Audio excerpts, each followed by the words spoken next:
On to Zimbabwe now. Its second biggest city of Bulawayo is slowly rising from years of economic deprivation that has left many industries shut down and thousands of Zimbabweans without a job. CCTV's Farai Mwakutuya was there recently and he reported some businesses are defying the odds and awakening the sleeping giant.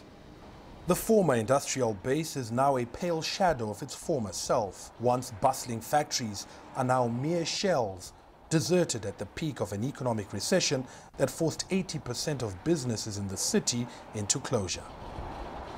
This state of affairs jolted action from the government, which set up an emergency fund for distressed companies soon after the formation of a unity government. Slowly, pockets of recovery are emerging, but the most encouraging signs are from small businesses like this. Former model turned fashion designer and now accomplished businesswoman Christine Huni runs Justine Fashion House, employing 80 people and feeding top department stores at home and exporting into Kenya, Tanzania and Botswana. Hers is a beacon of hope for an industry that has been struggling under threat from imports. So I think my customer is there as well. As long as I can keep my delivery dates, my quality, upgrade my designs, I think I can still win.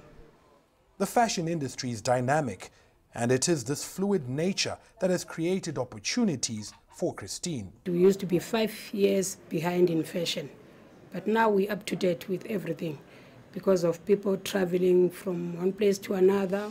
We get some of them from the internet, from the magazines, and some we do create because it's a talent sometimes, I can say. However, the glamour of the industry has done little to gloss over the realities of doing business in a difficult environment. Rising prices of raw materials and overheads such as electricity, pushed up by power outages, mean it's either sink or swim. For me to stay in business, I have to make 100,000 per month.